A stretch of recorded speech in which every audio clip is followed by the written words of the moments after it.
Les podcasts du Figaro. Question sensible mais vrai sujet, une étude américaine tente à démontrer qu'un véritable marché de l'achat sous l'emprise de l'alcool existe. Bonjour à tous et bienvenue dans cet épisode de Parlons Vin, le podcast qui vous dit tout sur ce que vous n'osez jamais demander. Je suis Alicia Doré, journaliste et responsable éditoriale du Figaro Vin, et dans cet épisode, on va parler d'Amazon, de baïonnettes et d'éthylotests connectés.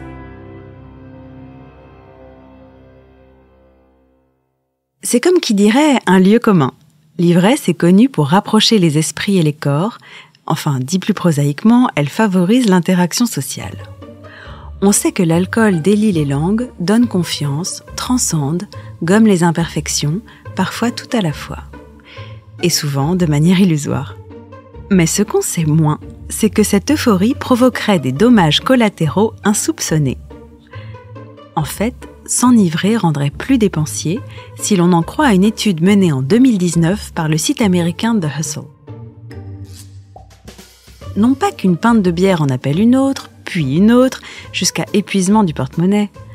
Il est plutôt question de l'impulsivité dépensière une fois l'alcool ingéré, poussé inévitablement vers des achats désormais possibles en quelques clics à toute heure du jour, et surtout de la nuit. En quelques années, on dit que les achats en ligne sous l'emprise d'alcool sont devenus un véritable marché. Dans cette consultation de plus de 2000 consommateurs d'alcool, près de 4 sur 5 ont avoué avoir déjà procédé à une transaction après quelques verres. Ce qui peut paraître conséquent n'est rien face à la somme annuelle moyenne dépensée en état d'ébriété par ces mêmes personnes, à peu près 400 €.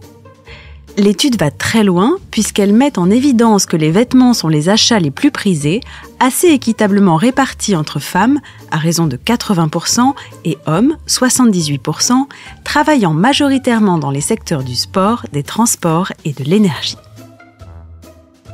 Pour se faire plaisir, voici un petit florilège des achats les plus loufoques. Une baïonnette datant de la Seconde Guerre mondiale, un château gonflable grandeur nature, une paire de lunettes à vision nocturne à 2000 €. Tout ça pour arriver à la conclusion suivante, non seulement boire rend plus dépensier, mais il existe un marché qui pèserait, en extrapolant, 45 milliards de dollars. Le shopping, c'est l'activité la plus banale au monde, mais surtout, c'est une activité compensatoire pour beaucoup de personnes. Un aspect compensatoire, donc, que l'on retrouve souvent dans le fait de consommer de l'alcool. Faire du shopping après avoir bu ne serait donc que le prolongement logique d'une volonté de combler un vide. Naturellement, la propension de l'être humain moderne à sortir sa carte bleue en rentrant d'un after-work profite à pas mal de monde, mais surtout à Amazon.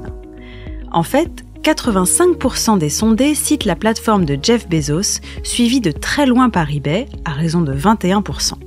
Les ventes flash apparaissant soudainement en fin de soirée n'y sont bien sûr pas étrangères.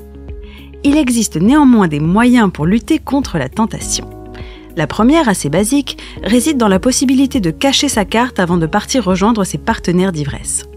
Avec l'avantage non négligeable de ne pas retrouver son moyen de paiement en rentrant, hélas proportionnel au risque de ne jamais le retrouver. Mais dans un monde où bon nombre de problèmes sont résolus avec un smartphone, il se trouve qu'un projet d'application a vu le jour justement dans le but d'éviter ces achats potentiellement regrettables, baptisé DrinkPay. Le principe est simple.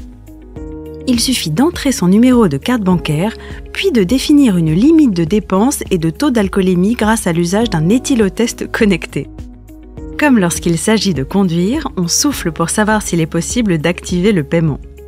Le seul problème, c'est que le projet, qui date de 2017, semble ne jamais avoir vu le jour. Alors en attendant, gare au découvert. Si vous avez aimé ce podcast, n'hésitez pas à le partager et à vous abonner. Vous pouvez le retrouver sur le site du Figaro, Apple Podcasts, Spotify, Deezer et toutes les applications. Et n'oubliez pas, parlons peu, mais parlons vin.